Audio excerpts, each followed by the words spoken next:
We've been conditioned to condemn those that ask for a prayer.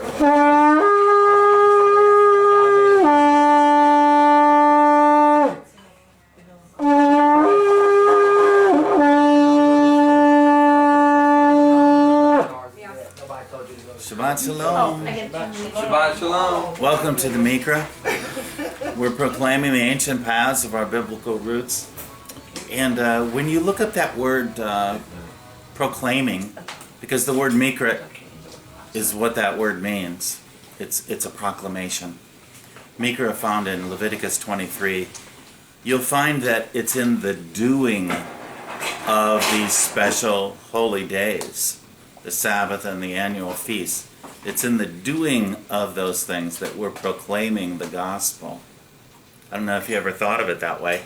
This whole New Testament concept of, proclaiming the good news, it's really rooted in Leviticus 23, where the Father tells us to make these proclamations. The seventh-day Sabbath and the Feast of Unleavened Bread, and you go through the list in Leviticus 23. Those are our proclamations. But the proclamations, and here's something that we're going to kind of go over a little bit today. The proclamations themselves are a doing of something.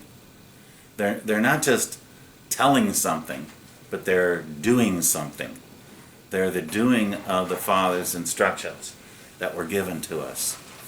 And so that's hopefully, our goal and our aim here at the Miqra is to proclaim the good news by doing it, by being obedient to those instructions about keeping these special days, because the special days themselves tell the story of the Messiah's redemptive work on our behalf. Hallelujah. Hallelujah.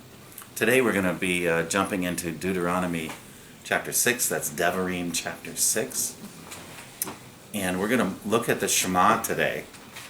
It's very big in the eyes of the rabbis, the Shema, very famous. That we're going to hopefully root into the true meaning of the Shema and try to dispel some of the false notions that are presented with the Shema by the religious rabbis. And when we get there, you'll see what I'm talking about. Also, another important theme here in Deuteronomy 6 is teaching your children about Yahuwah and his ways by instructing our children of the commandments and of the history of Israel, how he brought our ancestors out of Egypt, and he brought them to the land of promise, that place of inheritance that was promised to Abraham, Isaac, and Jacob. And so this is our goal today, Deuteronomy chapter 6. Let's just jump right into it. Deuteronomy 6 and verse 1. Now this is the commandment, the statutes and the judgments, which Yahuwah your Elohim has commanded me to teach you, that you might do them in the land where you're going over to possess it. And again, like I've talked about in each of the last 2 weeks, in most English Bible translations, the way this reads is, these are the commandments, the statutes, and the judgments. But the Hebrew word used here, the Hebrew word mitzvah, means commandment. It's in the singular. It's in the singular, and it's not referring to all of the commandments. It's not like lumped together with the statutes and judgments. What he's saying, the use of the word commandment here in the singular is a reference to the Torah itself, the whole body, the covenant commandments of the Father that he gave at Sinai. So that whole body of instructions that he's given to us. And so this is the commandment made up of the statutes and the judgments. We talked about that in each of the last 2 weeks. The statutes are those hukim that are cut or carved into stone, such as the 10 words that were written on the tablets of stone. And the judgments are those laws that pertain to how to mediate between two disputing parties, or in different situations of life where something happens and this is the righteous thing to do. It's kind of what the judgments are. This is the righteous thing to do. So let me talk about commandment for another moment. The word mitzvah, the commandment, the word commandment in Devarim. The mitzvah is used throughout the book of Devarim or Deuteronomy when speaking of the covenant agreement made at Sinai, consisting of the precepts and judgments, like we just talked about. Now, interestingly, the word mitzvah is used 13 times in Deuteronomy, and yet probably every time the English Bible translations make it a plural, and it's not referring to the commandments as this list of commandments. It's referring to the whole body of the covenant, and it's called the commandment. So 531, we read that last week. Here in 6:1, the word mitzvah should be translated as covenant or commandment. And then on in 6:25, we'll look at that at the end of our study today. Chapters 7, 8, 11, 15, 17, 19, 27, and 30 and 31, the word commandment is used, and it's always referring to the covenant, because in the book of Deuteronomy you don't find the word berit very often. I failed to look up how many times, but I don't recall seeing it very often. Instead, the word commandment is used by the writer Moshe in this book of Devarim. So, the commandment, the covenant commandment, is what Moses taught the people, the elders of Israel, and the elders of Israel were responsible for repeating it and teaching it to their children, and we're going to get to that actually in verse 2. Because the Father wants his people to walk in these commandments, the statutes and judgment, in this whole body of the covenant agreement that the people agreed to at Mount Sinai, Exodus chapter 19. We will do everything you command us, is what they said. He said, just listen to my voice, obey my voice. That was the core essence of what the Father was calling upon his people to do.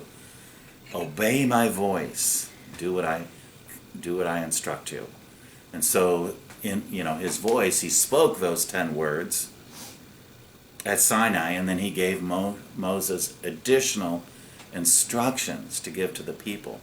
That was all part of the covenant that the Father wants us to know and then to teach our children, because verse 2 says this, so that, this is why Moses was teaching the commandments, this body of commandment to the people, so that you and your son and your grandson might fear Yahuwah your Elohim, to guard all his statutes and his commandments, which I command you, all the days of your life, and that your days may be prolonged. And here again, like in Deuteronomy 4 and in chapter 5, Moses wrote that we are to Shema the laws and the right rulings. And that's in 4:1, I believe, and 5:1. He repeats it. Shema Israel, the laws and right rulings. And so in those passages, and this is where we're going to parallel that with what we're going to read today in the Shema, is that the instruction was to obey the laws and right rulings so that we can have life, so that we can enter into the land and possess it according to the promise made to Abraham, Isaac, and Jacob. The covenant must be taught to our children. This nonsense of, I'll just let my child choose for himself, is contrary to Scripture. That's what the world keeps saying. Even Christians are saying this. Oh, I'm going to raise my child. I'm not going to tell him anything about God. I'm just going to let him go with the flow and learn it, and use his own senses to find out if there is a God, and if there is one, how to obey him, or to just go off on their own way. If that's the way my child is going to choose, then that's what I want for him. I want him to be happy. And that's all nonsense, because it goes contrary to all reason and logical common sense. Because how is a child going to learn the right way unless we teach it to him? And so over and over again, and throughout this chapter, chapter 6. And, we see in many other places that the Father wants us to teach our sons and our daughters the right ways of Yahuwah so that they can know what the truth is. They're not left to their own devices to try to figure out what truth is. Because there are always going to be, hundreds of other voices telling a different opinion, trying to persuade our children to go their way, to worship other gods, to be worldly, to be like the rest of the world, which is following Satan, who wants to steal, kill, and destroy. That's right. We don't want our children to steal, kill, and destroy. We want our children to be like the Father in heaven and to walk in righteousness. So, it's incumbent upon us to teach our children from generation to generation to generation. O Israel, you should obey, that's Shema again, and guard to do it. Talking about the commandment, the covenant. You shall obey and guard to do it, that it may be well with you, and that you may multiply greatly, just as Yahuwah, the Elohim of your fathers, has promised to you in a land flowing with milk and honey. And so here, Moses is connecting obedience and diligence. That's the guarding part, where we're to guard the commandments. Obedience and diligence to do the things that the Father has instructed us. In order that, he says, as, later on in that verse, he says, just as Yahuwah, the Elohim of your fathers, has promised you. And so the promise is not an unconditional promise that he made to the fathers. It's conditional upon our accepting and agreeing to, and then walking out in doing the things that the Father has instructed us. And so this promise that he made, that he would take us into the land, is not unconditional. It's conditional upon whether or not we're going to agree with it and do the things the Father has instructed us, so that it may be well with us. So all the blessings that we read about in Deuteronomy 28, we've referred to that over and over again. The blessings, as it points out right at the beginning of Deuteronomy 28, is if you will be diligent to obey these commandments, then these blessings will come upon you. And that's what Moshe is saying from the Father here in verse 3, is that if we obey the instructions and we're diligent to guard the instructions, then the promises of blessing will come upon us. It will be well with us, and we'll multiply greatly. That was another one of the promises made, the blessings of Deuteronomy 28, is that we would multiply. Everything would go well for us. We would have rain in its season, and crops, and our animals would bear offspring, and our wives would bring forth children. And so all of those things are contingent upon whether or not we're going to obey him, so that he can fulfill his promise. His promise wasn't to everybody, just to do that for everybody. His promise is that those who obey him will receive the blessings and the inheritance of land. And then we come to verse 4. Deuteronomy 6:4. Hear, O Israel, and this is the way it's usually put in many Bible translations. Hear, O Israel, Yahuwah is our Elohim, Yahuwah is one. I want to point out, and this is one of the corrections I want to make about our understanding of the Shema. The Shema is not a hear ye statement. I guess that's an old King James era expression. Hear ye, hear ye. I'm about to make an announcement to you. Yahuwah is our Elohim, Yahuwah is one. That's not what this verse is saying at all. It's not a statement of a proclamation that Yahuwah is our Elohim. We know Yahuwah is our Elohim. What it's really saying is, just as we saw in chapter 4 and chapter 5 of Deuteronomy, it's a call to obey something. It's a call to obey Yahuwah our Elohim. It's not a statement of doctrine, although it does speak to a certain doctrine. that Elohim is one. What it speaks to is the fact that we're to obey Yahuwah our Elohim.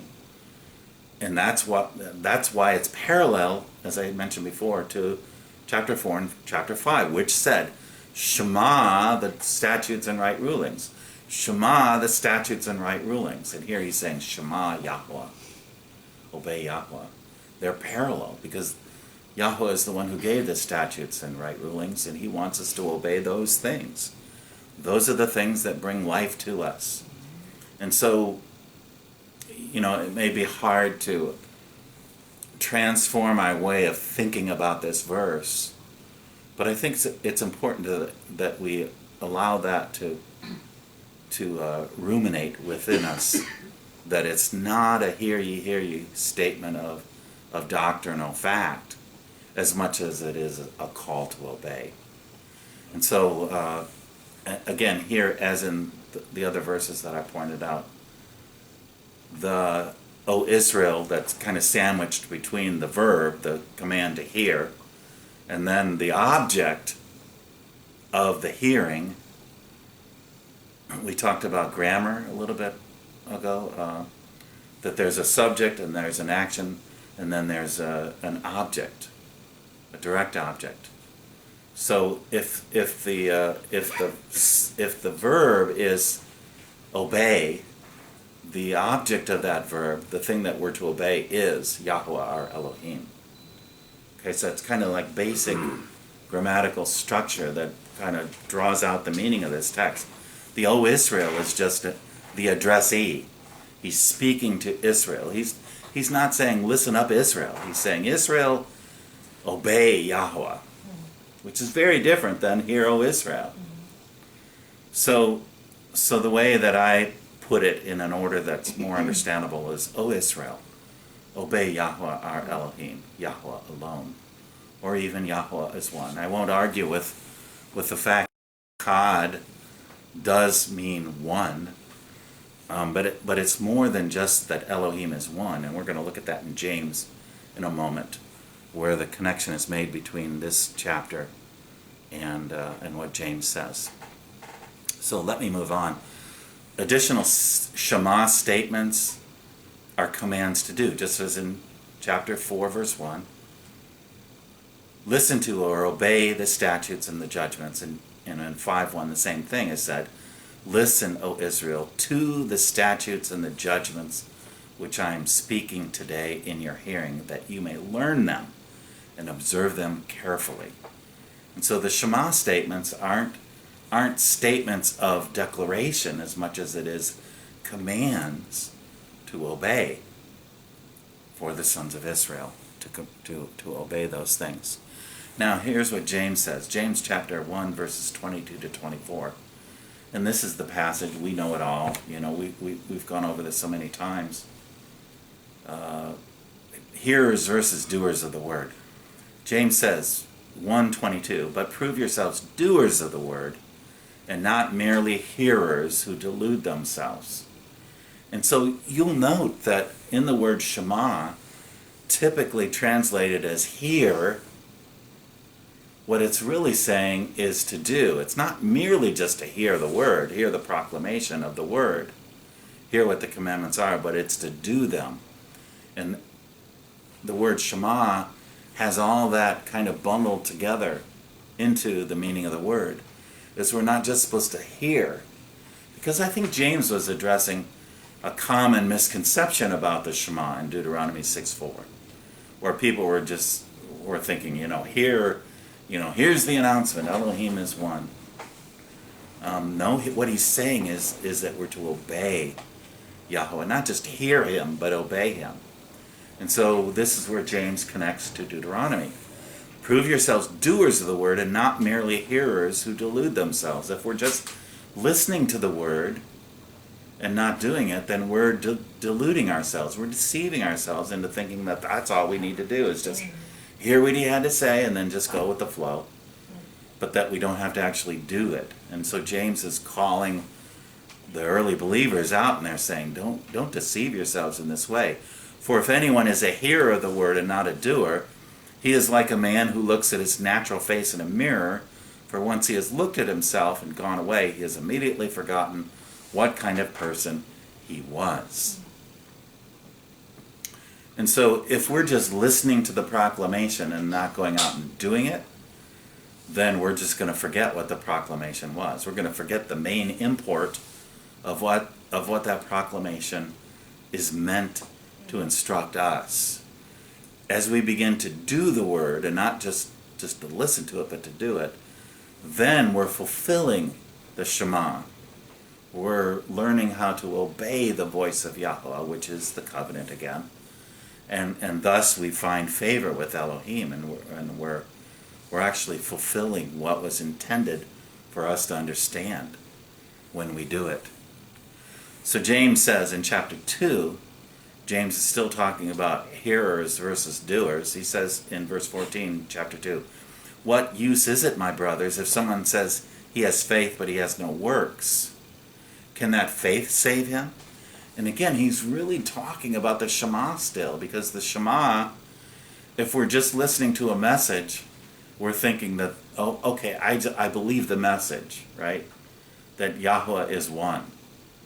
And that's all I have to do. And he says, if someone says he has this faith to believe the proclamation of the message, but he has no works, he's not walking it out, he's not doing it, can that faith save him? And the answer is no. Just to hear the word isn't going to save anybody. We have to act upon it. We have to do what the Father is instructing us to do. If a brother or sister is without clothing and in need of daily food, and one of you says to them, "Go in peace, be warmed to be filled," that's an indictment upon many of us, because I understand this. I've done this too. I'll pray for you, and then I go about my own way, and I forget to pray. So I've learned that if I tell somebody I'm going to pray for them, I need to pray right now for you, If they so need that I food, don't you forget get it. out of your And cupboard. right, and if they need food, if they need whatever, that I it's no good to just say, "Oh, I help you find something." You know, but you have to provide. I mean, that's the love that we're supposed to show for our brothers and sisters. So you see a brother or sister without clothing and need of daily food, and you say, "Go in peace," and yet you do not give them what is necessary for their body. What use is that? Utterly useless. It's emptiness. It's an empty faith. Even so, faith, he says, if it has no works, is dead, being by itself.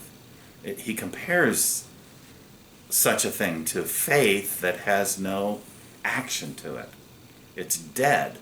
If we tell somebody, "Go in peace," those are dead words. They're not living words, because we're not backing it up with action, with actually reaching out and helping somebody who has a need.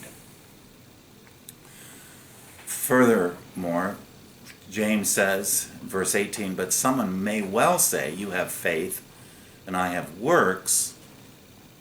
Show me your faith without the works, and I will show you my faith by my works.'" You believe that Elohim is one.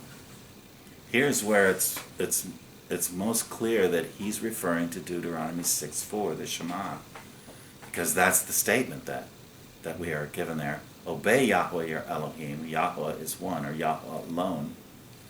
And so James says, you believe that Elohim is one. Okay, you've been reading that passage of Scripture.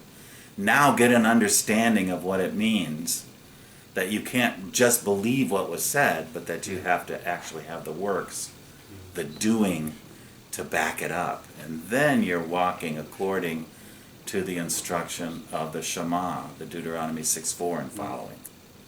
You believe that Elohim is one. You do well. It's good to believe that. It's an important doctrine.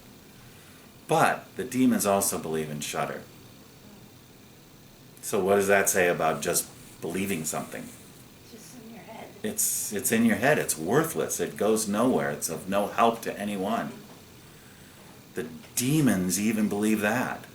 But look at where they're at. So we got to be better than just believing like the demons do. We have to actually walk it out.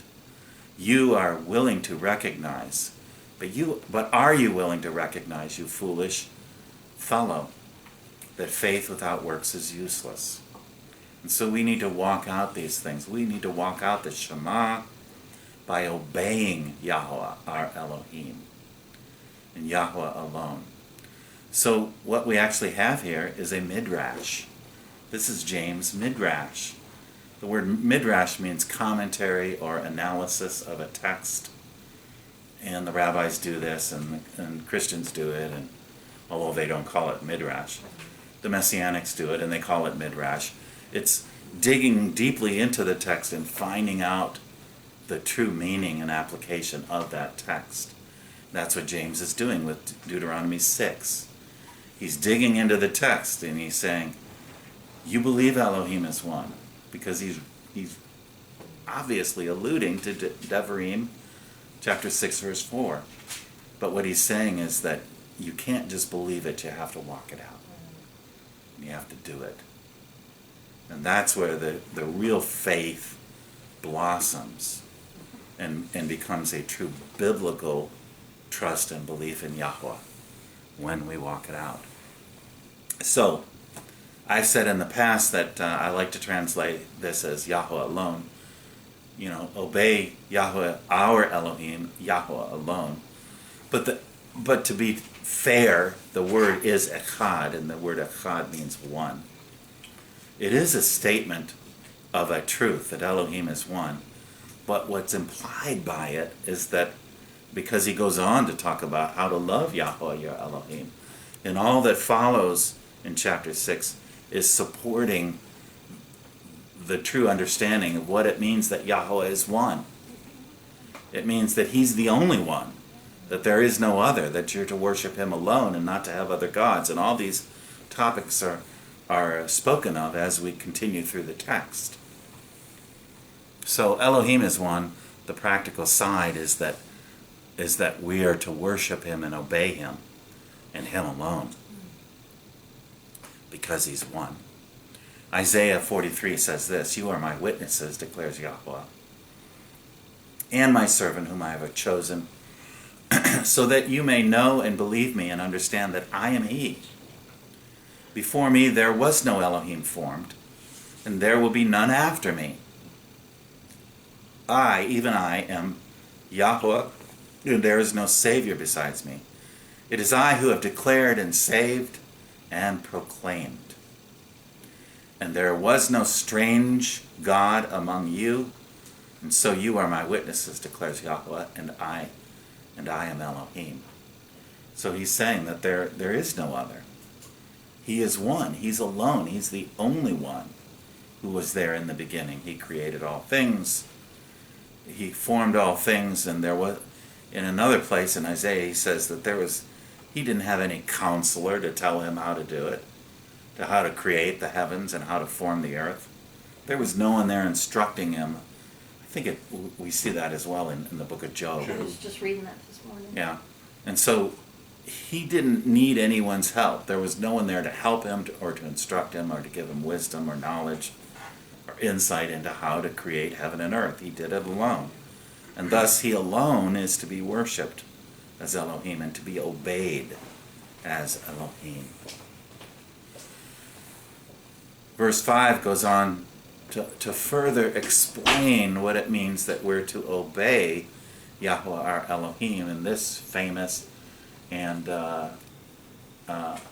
instruction that the Messiah himself said was the greatest of all the commandments. He says, you shall love Yahuwah your Elohim with all your heart and with all your soul and with all your might. And I would suggest that a better translation, and I have a slide here somewhere that lays out these words, with all your mind, with all your life, and with all your effort, really cuts better to the deeper meaning of what he's saying here. And so the mind represents our thought life, right? Our life has to do with the body and how we live, our emotions, you know, all that we are, and you know, our motivation and that kind of thing. And with all your effort, the third one of those, with all your effort means giving it every bit of energy that we have to obey him, to love him. So we will obey him in our mind and in our life, the way we live out our life, and in the way that we apply ourselves to these things with all your effort. We saw the word diligent used a couple of times already, that we're to diligently obey the instructions of the Father, and that's what with all your effort means. And so how should I understand the word love in this passage? That we're to love Yahuwah your Elohim.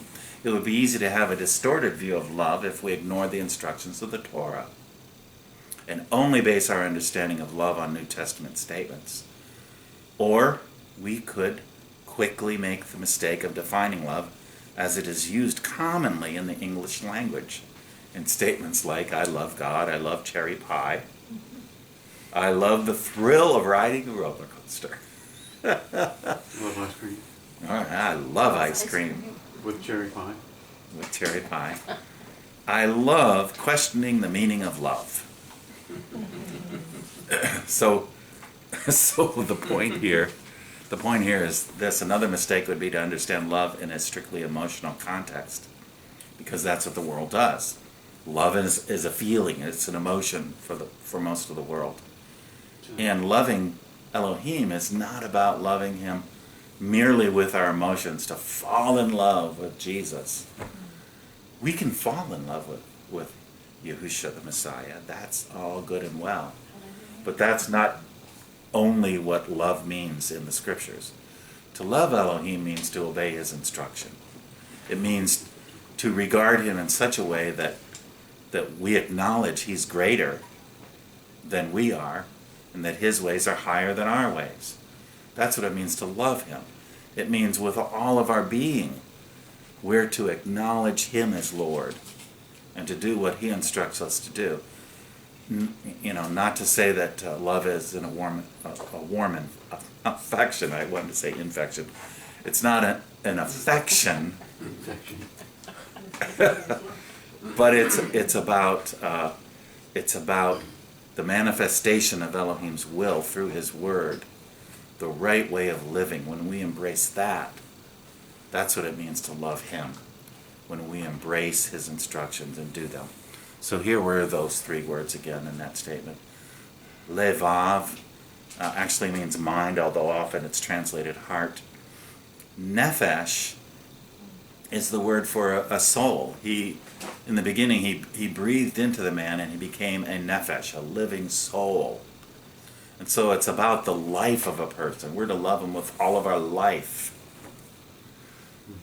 Not just with our, soul kind of says that, but I think life, made up of all of its desires, appetites, emotions, and passions, is what we're to love him with. We're to love him with our appetite, with our emotion, with our passion. And then the third word is me'od, which means muchness or force, exceedingly effort, diligently. We saw the word diligently again. And so the idea is to love Elohim in our thinking, in all of our thoughts, and in how we carry ourselves out in life, how we behave, and with all of the effort we have. It's not a half-hearted effort to love Elohim. We have to love him with all of our effort, to be diligent about it. Because when we're not diligently and we're not putting 100% into that relationship, then we're going to drift away, and it's just not going to work out very well for us. And so these are the things that we have to do to love Elohim completely with all of our being. These words, verses 6 and 7, these words which I am commanding you today shall be on your heart or in your mind. You shall repeat them to your sons and shall talk of them when you sit in the house and when you walk by the way and when you lie down and when you rise up. So here we're back to talking about how the commandments of the Father, we are supposed to instruct our children. Because the faith will die if we're not teaching and walking out the faith. Our children won't know how to walk out that faith. They'll just go their own way. They'll follow the ways of the world. And so that's why we need to fill our minds. We've talked about this in the past too, is filling our minds and renewing our minds with the Word. Because these commandments, when they're in our mind and we're remembering them, then we can teach them. If they're not in our mind, if we're not rehearsing them, if we're not reading these things over and over again, and reminding one another of these things, then we're going to forget. Because that's what we do. That's what humans do. And then the you shall repeat them. I talked about this in the past as well. It's the word means to whet, to sharpen a stick. And when you sharpen a stick with a knife, you're cutting that stick over and over. You're repeating that motion over and over and over and over until that stick is sharp. And that's what he means here when we're to repeat, or we're to sharpen our children with the commandments by repeating them over and over again. We don't tell them once like they're going to remember it and always do it. We have to continuously read and proclaim and teach the instructions to our children, because we're all human beings and we all forget. Our children are going to forget if we don't continuously and repeatedly show them these things and talk of these things wherever we are, in the morning, in the evening, when we're sitting at the table, when we're walking by the way. In every situation in life, we're to grab every opportunity we have to rehearse the commandments, the requirements of our Elohim, teaching them to our children so that these things become ingrained in our children's teaching. And then hopefully, if they walk in these things, then they're going to do the same. They're going to teach their children when they grow up. And so this blessing, like Yahuwah said, to 1,000 generations of those who love me and keep my commandments, these blessings are going to continue generation after generation, but we have to follow the instruction. We have to teach our children and do it repeatedly. This is what it means to love Elohim. This is one aspect of loving Elohim, is by passing that word along, passing that blessing along to our children. You shall bind them as a sign on your hand, and they shall be as frontlets or frontals on your forehead. You shall write them on the doorposts of your house and on your gates. And whenever we come to this passage, we always debate, is this literal or figurative? Should we have the commandments on our forehead and on our hands literally written out? Or does that just represent, the forehead represents the mind, the hand represents the doing? And I would say both. It's both literal and figurative. Because we have mezuzahs on our doorposts, don't we? I mean, some of us do, which is a representation of the written commandment. On our door, when we pass through the door, we see the mezuzah. We're reminded of the commandment, so that we do it. And if we had gates, if I had fences or gates around my property, we would do the same there. We would put commandments on our gates, so that everywhere we're going, as much as possible, and everything we're doing and thinking will be about Him, about His commandments. And so I know that we all don't wear phylacteries, and like at least the rabbis make an effort to obey this commandment literally, and I give them credit for that they had the phylacteries. They had the phalanges around their wrist, and the little box on their forehead which contained a written out commandment. At least they're making an effort to do this, to be reminded of the commandments, and we should do the same. In some way, in some form. Some people like to write little scripture notes and post them to their mirror, the little stickies. Or, hang them up on your wall. Do whatever it takes to be reminded of Yahuwah and His commandments, so that we're constantly being reminded and we're constantly being encouraged to obey the commandments. In Exodus 13, twice it tells us about the law of Elohim being a sign that is to be upon your head, your hand, and a reminder on your forehead. Exodus 13, verses 7 through 9. talking about Passover and the Feast of Unleavened Bread. Unleavened bread shall be eaten throughout the 7 days, and nothing leavened shall be seen among you, nor shall any leaven be seen among you in all your borders. You shall tell your son on that day, here's the teaching your children, you shall tell your son on that day, saying, it is because of what Yahuwah did for me when I came out of Mitzrayim. And it shall serve as a sign to you on your hand, and as a reminder on your forehead, that the Torah of Yahuwah may be in your mouth. For with a powerful hand Yahuwah brought you out of Mitzrayim. So when we talk about the beast of Revelation, we're to recall, if we're good Bible students, what the sign, what the mark of Elohim is on his people. And so this is actually the first occurrence in Exodus 13 of what that sign or mark is on the hand and on the forehead. It's the Torah. It's the doing of the Torah. It's being reminded of what Yahuwah did for us when he rescued us and the laws that he gave us to follow, from Sinai. Because Yahuwah, he did deliver us. And that, when we go to the Deuteronomy 5 version of the 10 words, what it says about the Sabbath is, remember that you were slaves in Egypt and that Yahuwah brought you out with a mighty hand. And that's why he commands you to keep the Sabbath day. And so the fact that he has done these miraculous things for us, he's delivered us from our enemies, is motive enough that we should then serve him. Because he did something for us that we couldn't do for ourselves. So therefore we have a debt of gratitude and a debt of love that we owe to him, to obey him and to follow his instructions.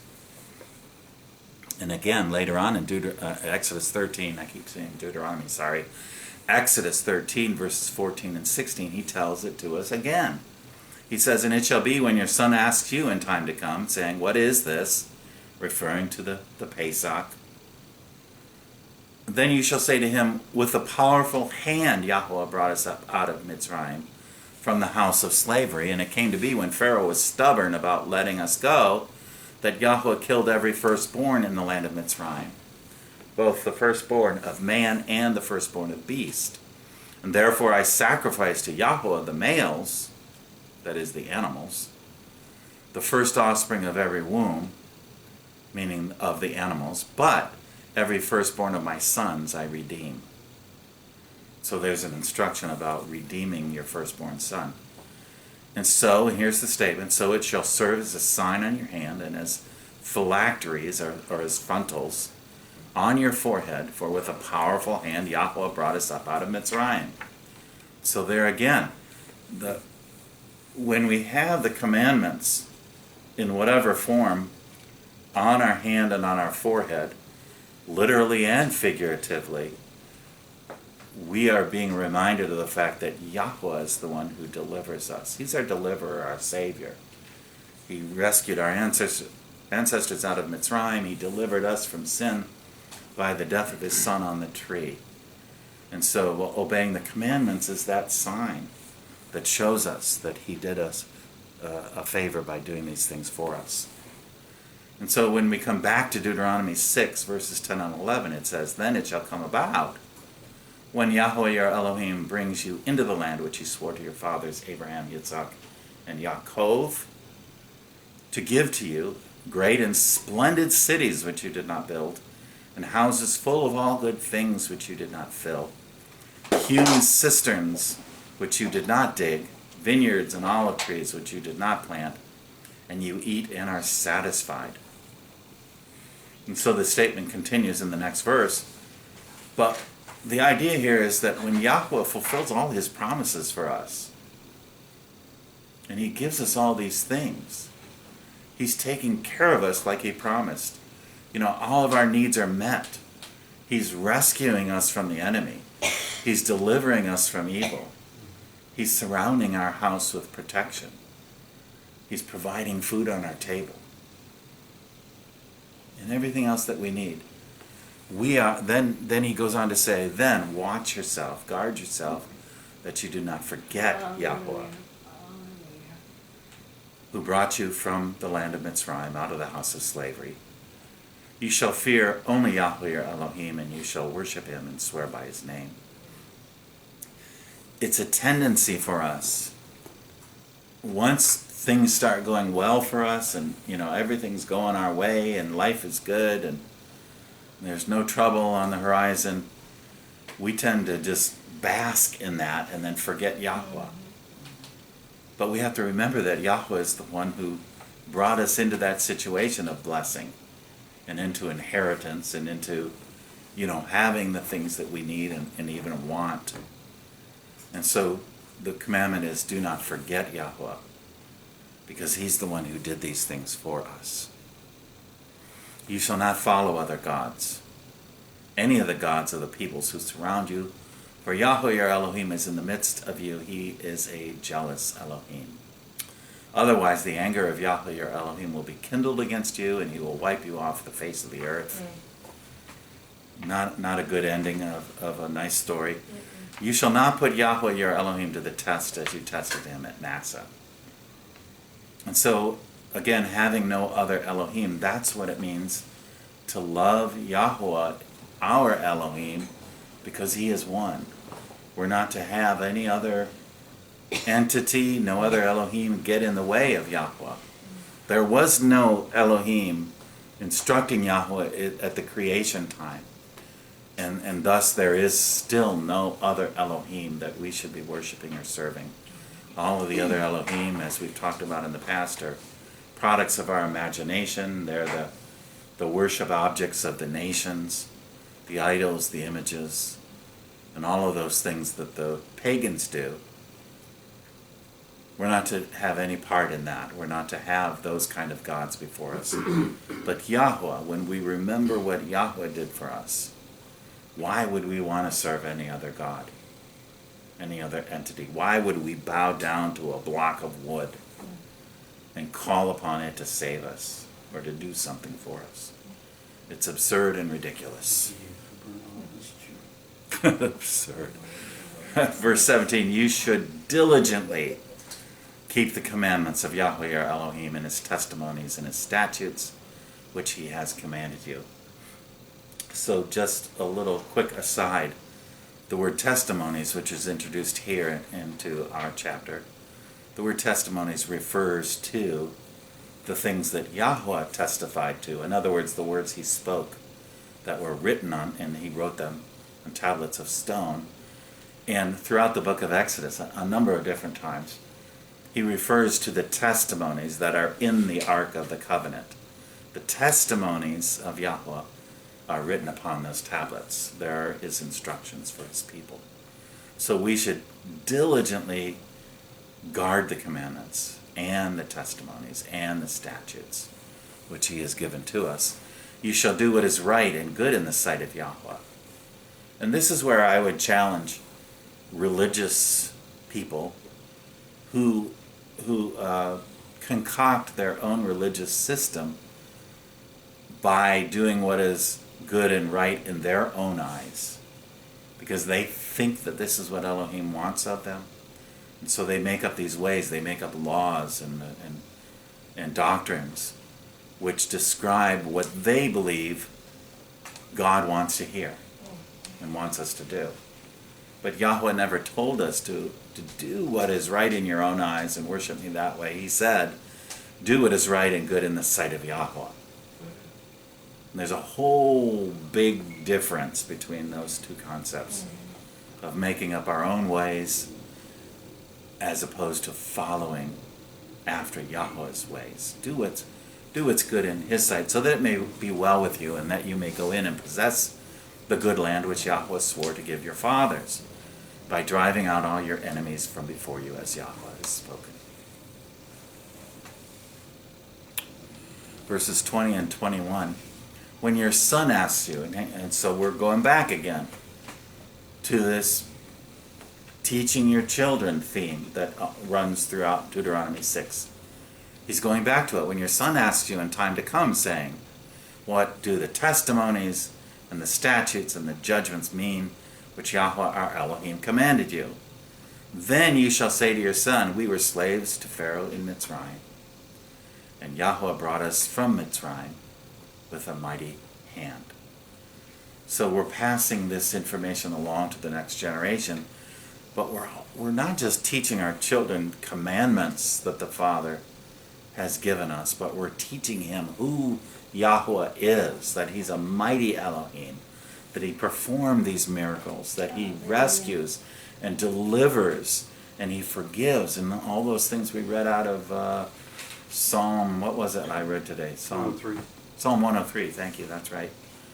So we're delivering unto our children the very essence and core of the nature of the true living Elohim by teaching them these instructions and by reminding them that Yahuwah delivers. He rescued our ancestors.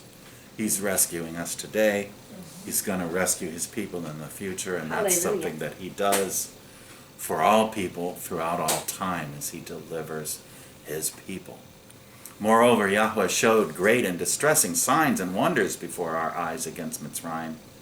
Pharaoh and all his household. This is, we're to teach our children that Elohim is powerful, that he does signs and wonders. We're not supposed to teach them the doctrines of some of the churches which say he's done away with all that sign and wonder thing.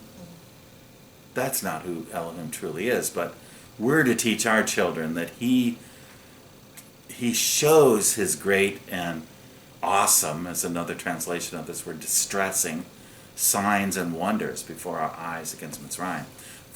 All his household, he brought us out from there in order to bring us in, to give us the land which he has sworn to our fathers. And so, because of all that, because Yahuwah has done this for us and delivered us, Yahuwah commanded us to observe all these statutes, to fear Yahuwah our Elohim for our good always and for our survival as it is today. And so the Sabbath commandment tells us that it's because Yahuwah rescued us from Mitzrayim, and also because Yahuwah created heaven and earth. That's the Exodus 20 version, as being the reasons why we need to obey Yahuwah. And so here he's saying that we're to also observe all of his statutes, to fear him, to do all those commandments, because he performed these mighty and powerful miracles to deliver us out of our troubles, out of our bondage. And so he is deserving of at least that we obey him and his commandments. And the final verse reads this way: righteousness it will be for us, if we are careful to observe all this commandment. There's the singular again, the mitzvah, the covenant commandment, before Yahuwah our Elohim, just as he commanded us. And so it's going to be righteousness to us. If we're walking in all of his righteous ways, and even Paul confesses in the book of Romans that the law is righteous, it's spiritual. So if the law is righteous, then why are people trying to tell us not to obey the law? It's another one of those discrepancies where people want to disparage the commandments of the Father and follow a different doctrine. It's all about them promoting their own man-made doctrine, their own religion, their own denomination, to replace, maybe this is another form of replacement theology, is that the laws and the righteous ways of Yahuwah are being replaced by our own decisions about what he wants to hear and how he wants to be worshipped. So we're going to do it our way instead of his way. And in our opinion, and I'm speaking of those people who teach these things, in our opinion, Elohim has to accept that. We're doing the best we can. We're keeping our own laws the best we can, and so God has to at least honor that and accept it. And that's not what the scriptures teach. But it's his statutes and judgments that we are to Shema, to obey. And so it will be righteousness for us if we are careful to do all of these things according to all of the commandment that the Father has given us before Yahuwah our Elohim. Summarizing Deuteronomy 6, The book of Devarim is a call to obey Yahuwah. It's not merely a statement of faith. It's not just doctrine, but it's a call to obey the voice of Yahuwah and to join with him in covenant relationship. It is essential that we teach our children the ways of Yahuwah, otherwise it dies with us, and we don't want our faith to die with us. We want the true faith and the true walking out with the Creator Elohim to be something that we pass along, because what will be left for us?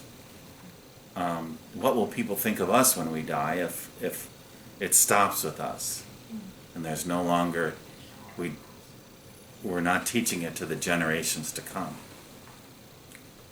And so it's very important and essential that we teach our children and repeat over and over again the commandments to our children, and we talk of them, of the commandments when we rise up and when we lie down, when we walk along the way, and when we sit at home. The Torah is a sign that we belong to Yahuwah. The Sabbath, yes, is a sign that He is the one who makes us holy.